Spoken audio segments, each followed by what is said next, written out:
All right, so the 12 deliberating jurors are back in the jury box. In addition, we have our alternates seated in the jury box to prevent them from appearing on camera. So those are seats 4 and 11.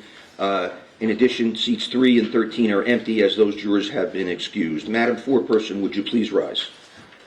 Madam Foreperson, has the jury reached a verdict? They have, sir. And is that verdict unanimous? Yes. Ma'am, I'm going to read to you each count. Please give me the jury's unanimous response. 1, how do you find as to count 1, endangering the welfare of a child? Guilty. 2, how do you find as to count 2, murder? Not guilty. 3, how do you find as to the charge of aggravated manslaughter? Guilty. And you did not answer question 4? That sequence of verdicts is one of the most consequential moments of the entire trial. Notice the distinction. The jury rejected the murder charge but found the defendant guilty of aggravated manslaughter. In legal terms, that's a major difference because it reflects how the jurors evaluated the evidence and the required burden of proof for each offense. What do you think? Did this verdict strike the right balance based on everything you've seen throughout the case? Yes, sir. At this time, thank you, Madam Foreperson, you can be seated. At this time, I'm going to poll the jury. Members of the jury, you've heard the verdict as read by your foreperson. At this point, I'm going to ask each juror by number, except the 2 alternates, to respond yes if the verdict read by the foreperson is your verdict, no if the verdict read by the foreperson is not your verdict. Juror number 2. Yeah. Juror number 3 is empty. Juror number 4 is alternate. Juror number 5. A unanimous verdict isn't just a formality. It means every deliberating juror ultimately agreed on each finding that was announced. After what was described as a lengthy and emotional trial, reaching complete agreement is no small feat. Behind those simple yes responses were hours of discussion, debate, and careful review of the evidence. Yes. Juror number 6. Yes. Juror number 7. Yes. Juror number 8. Yes. Juror number 9. Yes. Juror number 10. Yes. Juror number 11 is an alternate. Juror number 12. Yes. Juror number 13 has been excused. Juror number 14. Yes. Juror number 15. Yes. Juror number 16. Is counsel satisfied that the verdict is unanimous?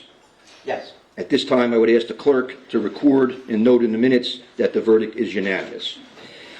Ladies and gentlemen of the jury, the function you have performed is one of the most important civic duties you can ever be called upon to fulfill.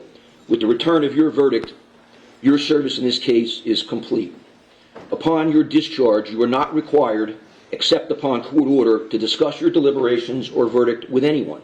Additionally, no attorney or party or any person acting on their behalf is permitted under our rules of court to examine you or question you or even to discuss with you your verdict or your deliberations or your role in this matter.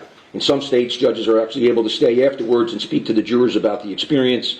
In New Jersey, judges and attorneys are specifically prohibited from doing that.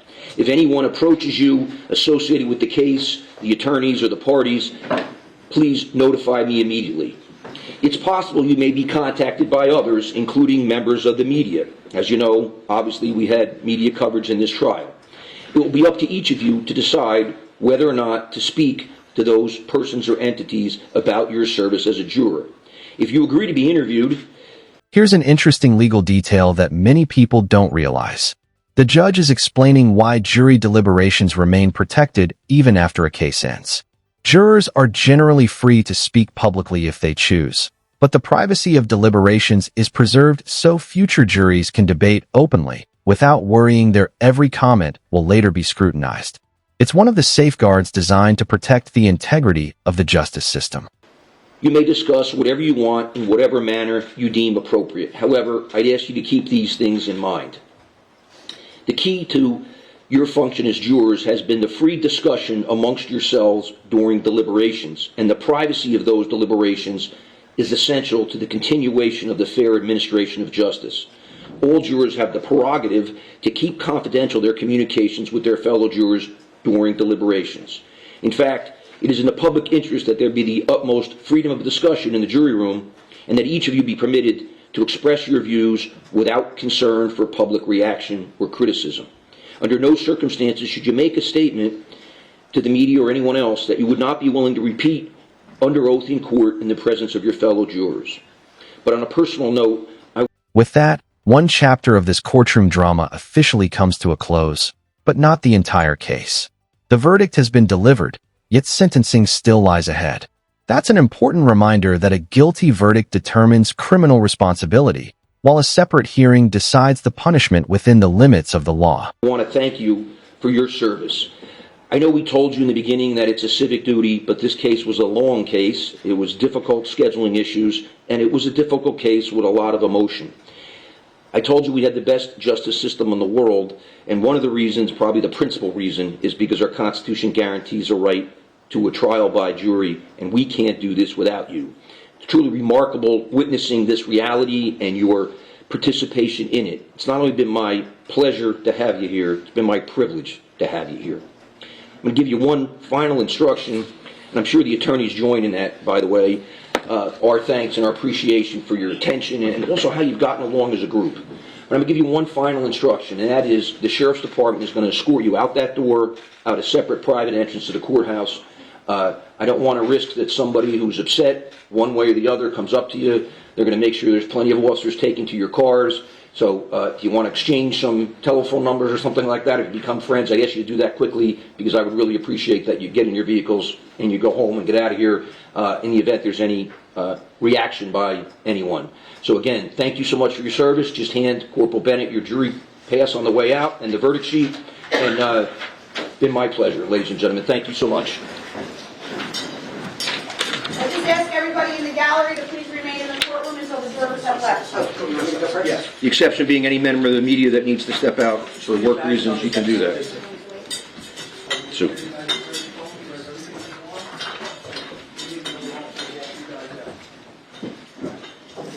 Take your time.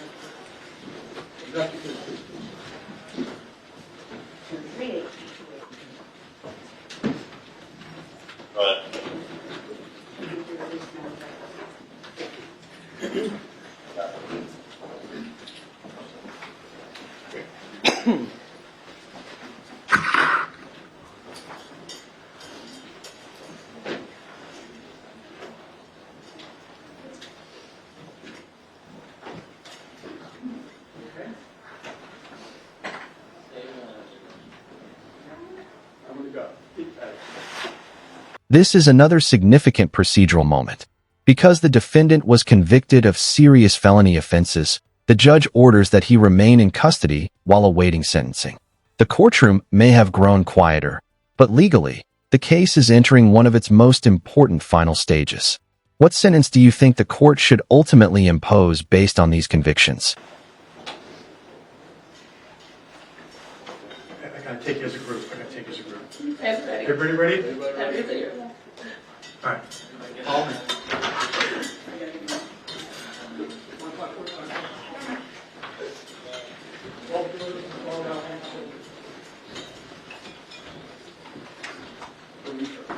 Castle.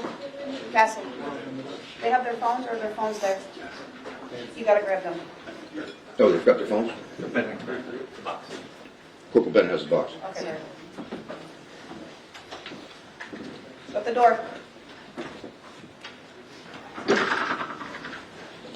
All right, thank you. Please be seated.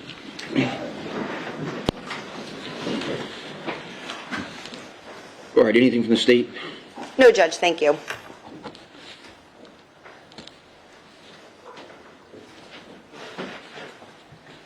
Ms. Moore, do we have a sentencing date? Yes, Judge.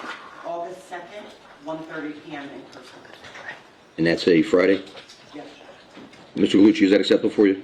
Yes, Judge. All right, anything else from counsel for the other side? No, Judge, thank you. All right, defendant was detained From the reading of the verdict to the judge's final instructions, this hearing highlights how much happens after jurors reach a decision. Every procedural step is designed to ensure the verdict is properly recorded and the process remains fair. If you followed this trial from the beginning, let us know in the comments. Were you surprised by the outcome, or was this the verdict you expected? Defendant was detained pre-trial, the jury having found him guilty of aggravated manslaughter, a first-degree crime, and endangering the welfare of a child, a second-degree crime. I order that he be remanded pursuant to Rule 3:21-4A, pending sentence. Thank you, Judge. Thank you, everyone. Thank you, Your Honor. Thank you, Judge. Counsel, it was a pleasure to have all of you here. Both sides did an excellent job. Made my job easier. Thank you both. Thank you all four of you, I should say. All right, you folks can exit. Just remain in the hallway for a few minutes. Good job. Thank you. I appreciate it. Steve. Thank you. I appreciate it.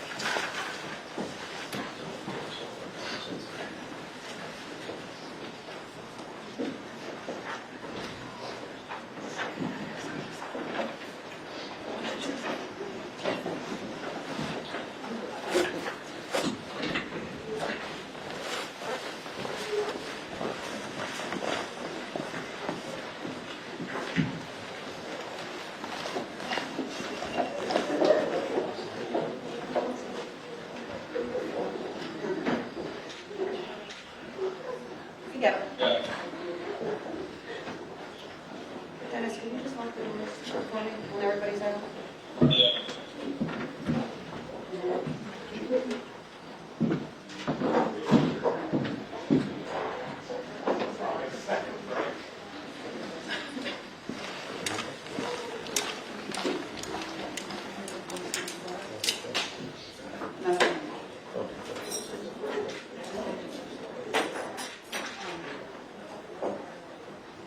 Thank you. You're welcome.